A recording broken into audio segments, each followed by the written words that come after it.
This is Susan Wilbanks with BlendedInsight.com. I am a holistic and integrative healing arts practitioner, an intuitive, and an energy healer. In this podcast, I share tips, tools, and suggestions that have helped me along my path in hopes of inspiring and helping you along yours. Let's get started with today's podcast topic. Hello, bright soul. Thank you so much for joining me on another podcast. Thank you to those of you who have taken the time to leave me donations. I so appreciate it. Know that I bless those to be returned to you many, many times. And I appreciate everyone for gathering and just being a beautiful support system and a beacon of light in this time and on this planet. And before I get into the topic for today, I just wanted to share something really exciting. A mentor and a phenomenal healer that's been in my life, has been such a blessing in my life for so many years, is part of a book coming out. It is called The Shaman Heart. Isn't that a beautiful name? And it's essentially a collaboration from healers. Everyone that is in the book is a healer, and they share a story of transformation, and then they offer a tool, something that helped them transform.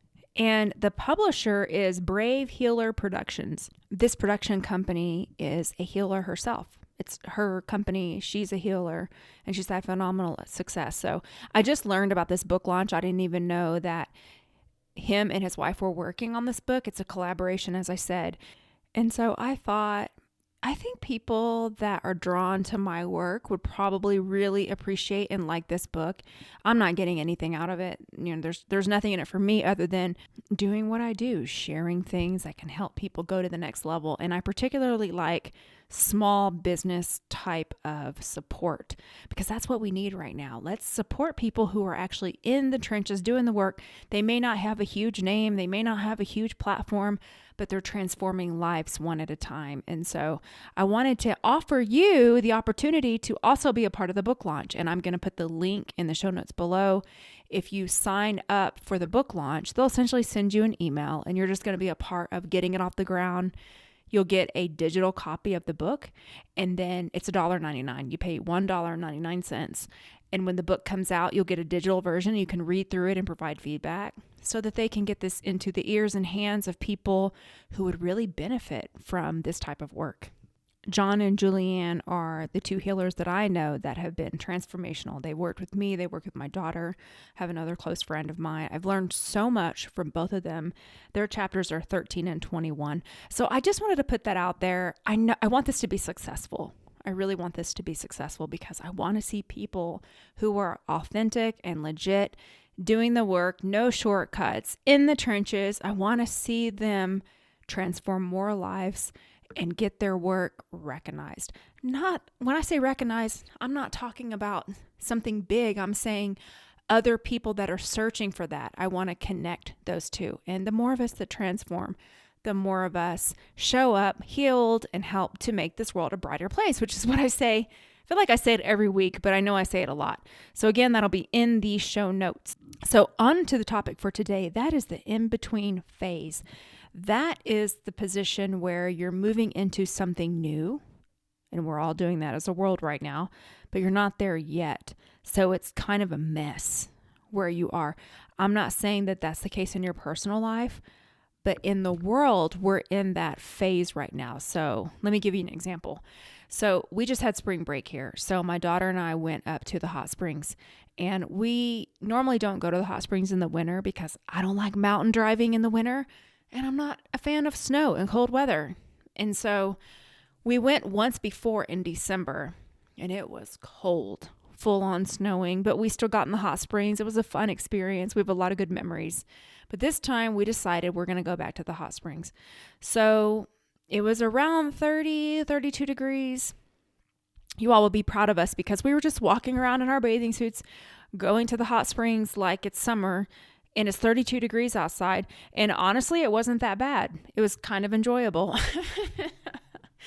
But what I noticed was, and I've been in this place of observation because I know that the world is in transition until 2024.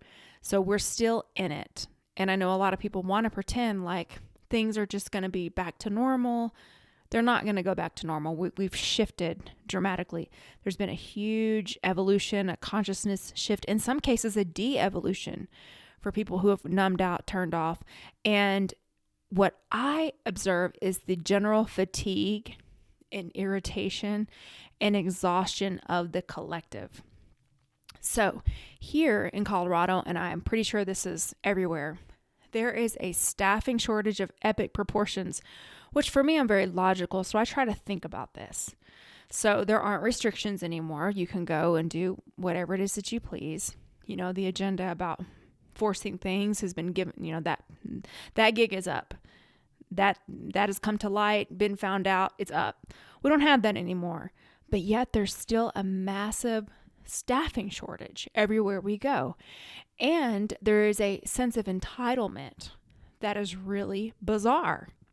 So me as an observative person, I noticed that during the lockdowns and all that shenanigans that was going on, when I would go and get takeout, they would ask, do you want to leave a tip? Because they weren't able to wait tables, and I knew that people were losing money. So I'm more than happy to tip. I know that if you could wait tables, you would, but you can't. So I'll tip you. That's still going on now. Everything's open. You go to get takeout, and it seems as though there's a general burden just to give me takeout, and you want me to tip you. And we've noticed just a boom of wanting tips when you yourself went in to pick up the food and you yourself are paying for the food. Also, the prices have went up of the food. And I don't mind tipping. I'm incredibly generous. I will tip even if I get bad service. I will usually tip very well because I know that when I am doing something out of generosity, it's going to come back to me. I understand how the laws of the universe work. And honestly, I'm a generous person. However, when I was in those types of jobs where I was first line service oriented, I really made it about the customer, and I didn't expect anyone to give me anything. And so when they did, I was so appreciative. What I'm noticing is a lack of appreciation and more of an expectation. So on top of that, when we were in the hot springs, we noticed that the pools were pretty dirty. And we've been many, many, many times. It's not our first time going, and I've never seen the pools that dirty. And I did leave some feedback, and the manager said, well, that's from the natural minerals of the pool. And it's like, no, it's not. I've been here before. I've never seen it like that. But again, it's an observation. So I'm like, well, let's just make the best of it. And we ended up staying in one pool for most of the time.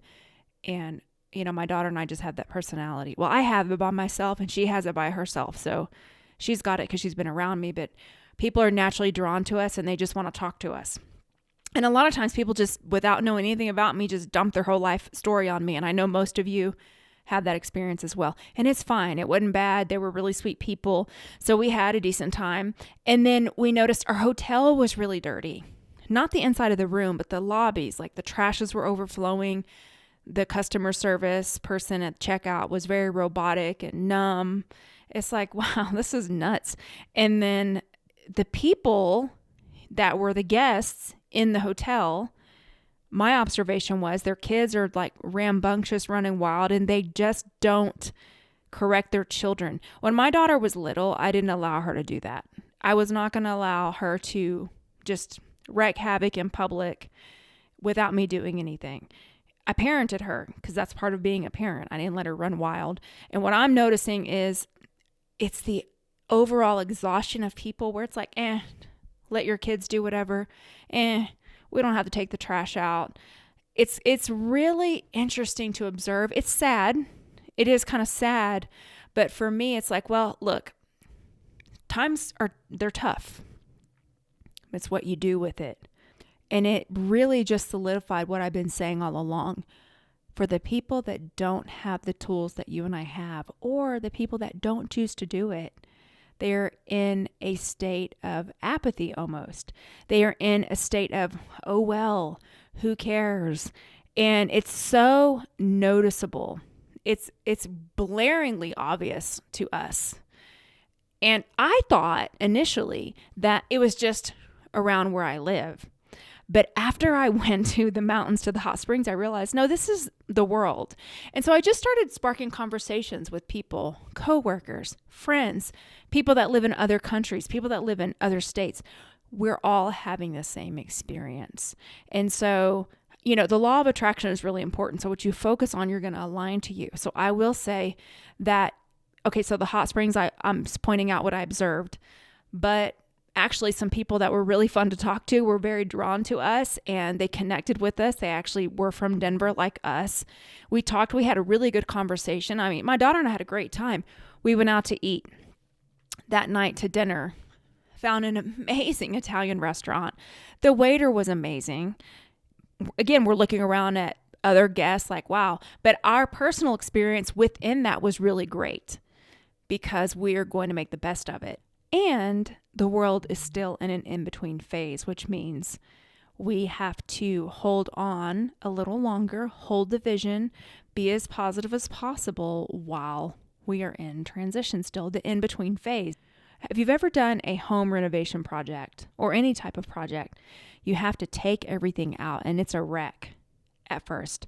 So let's just say you're changing out your flooring. You've got to move all the furniture. You have to rip up that flooring, and sometimes you have to let it sit for a little bit. It is a mess.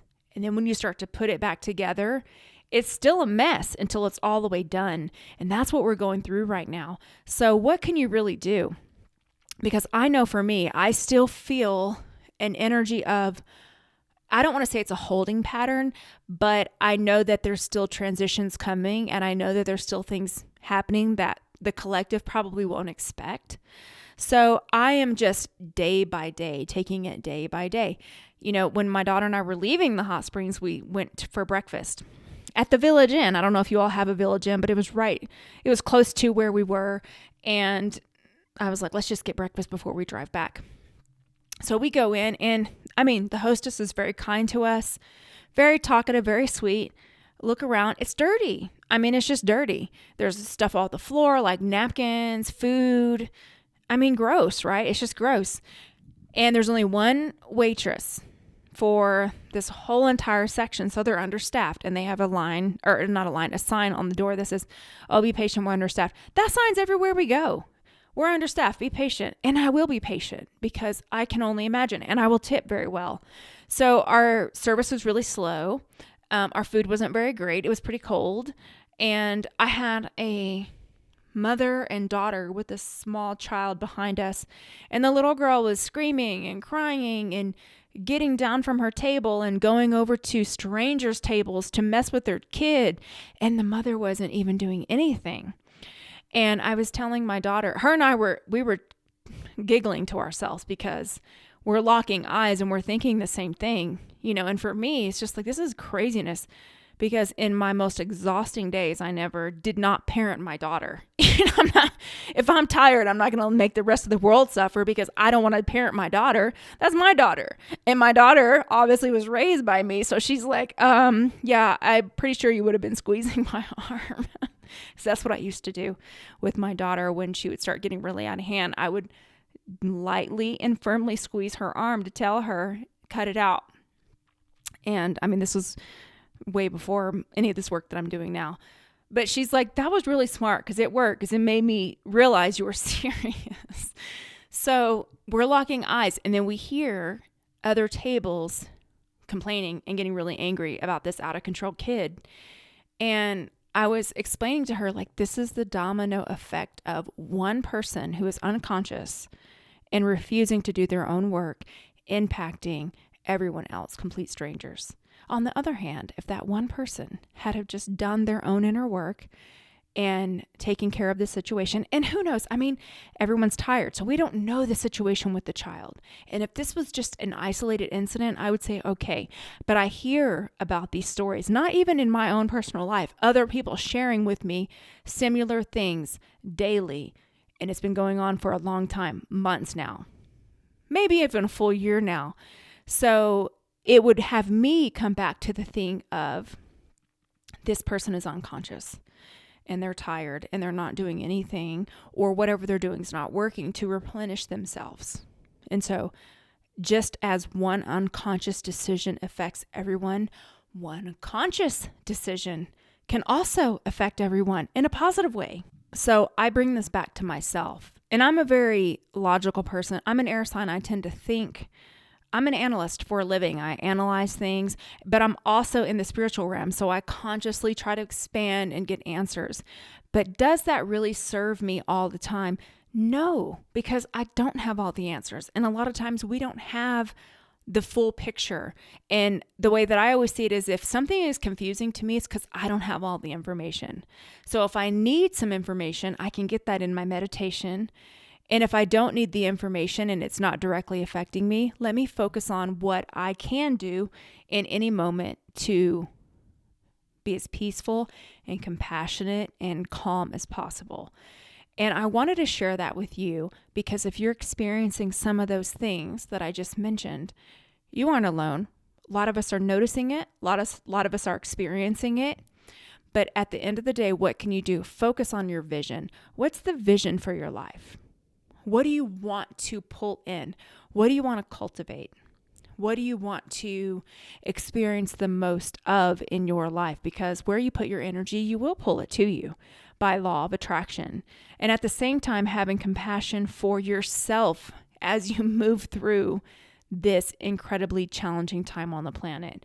The other thing you might be noticing is the noise level. So my consciousness has shifted so much over the past few years. While a lot of people were numbing out and drinking and drugging and not caring, and who cares about their goals, who cares about their health, and just letting all the way go and not caring, I actually shifted into a different mode where let's be more compassionate with myself. Let's take better care of myself. Definitely not going to drink, definitely don't want to do drugs. I want to raise my consciousness. So for me, it's been more about serving more. It's been about where's the light needed? How can I meditate? How can I go to the next level and hold the light? I'm going to stay sovereign. I'm not going to be bullied into things that go against my intuition. So that's been my focus. Well, with that comes a jump in consciousness that makes the outside unconsciousness a more direct clash than before. So before I could tolerate certain environments and now I cannot tolerate it. So I was sharing with a friend of mine that's a healer. I was like, oh my God, the noise level is unbearable sometimes. So when we go out to dinner or just run errands, sometimes the conversations of other people, the lack of social graces is just exhausting. It's absolutely exhausting. But you want us to be able to go out in the world. So I do it in spurts. I know I've got to do it. And I also know that this is just the in-between phase. Once again, so I know it's going to get better. But while we're moving through this transition, it's important to take care of myself and pay attention. So I went to a store, like 2 weeks ago. I was actually looking for a frame. And there was these 3 people that had came in. I guess they had just went to dinner and had wine because I didn't want to know these things, but they were just speaking so loudly I didn't have a choice to listen to it. And they're so loud and talking about all their business and cackling and then judging other customers in there. Really, really loud, no social graces. And the longer I sat there, I left my stuff there and said, I have to get out of here. I cannot do this. I don't want to be around this energy. I don't want to hear what they have to say anymore. And I'm in a position of honoring that in myself, because I will tell you before all this, I would say, okay, Susan, that's the ego. You're being judgmental. Who knows? Maybe they had, you don't know what's going on in their life. All those things are true. But you know what? It's also true. It's unbearable for me right now. So I'm going to honor myself and I'm going to leave. And so I'm also sharing that with you to say, maybe there's some elements that you're dealing with where you just need to say, you know what? It's not that I'm judgmental. It's not that I can't handle certain things. It's that I'm choosing compassion over this. And the compassion starts with myself. And the reality is that this is unbearable for me right now. And it's not just the words, it's the energy that goes with it. And so if this is unbearable for me, it's okay for me to just walk away. The frame isn't something that I'm going to die if I don't have in this moment. I can wait. My peace of mind and my spiritual wholeness is more important right now. And I have to keep myself grounded and full so that I can continue to do the work that I need to do and honor myself and honor my mission. And as we continue to move through this, those messages are coming more and more clear. And I'll tell you, even with my client base, our boundaries are getting really solid, which I'm super excited to see. And it's because it's become intolerant where you just can't do it anymore. And I think that that's part of the process, and that's part of the point. I do think that's part of the divine plan.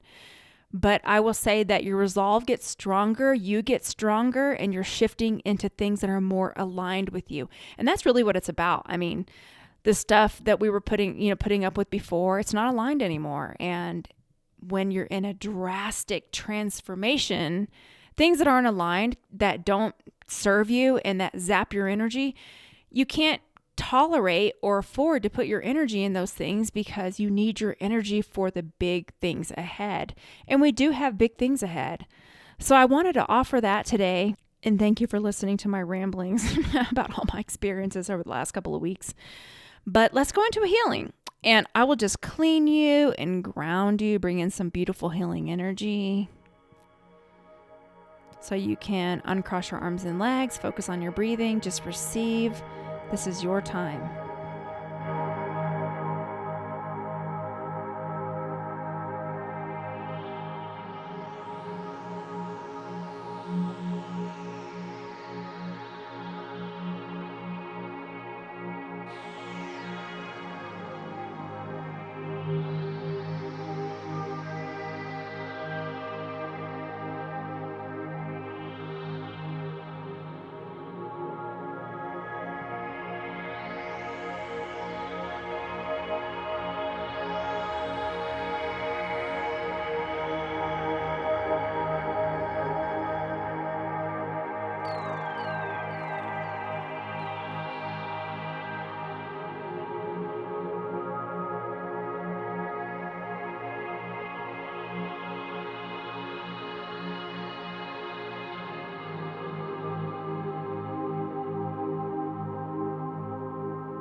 Okay, and close in the energy. You can start coming back into your body.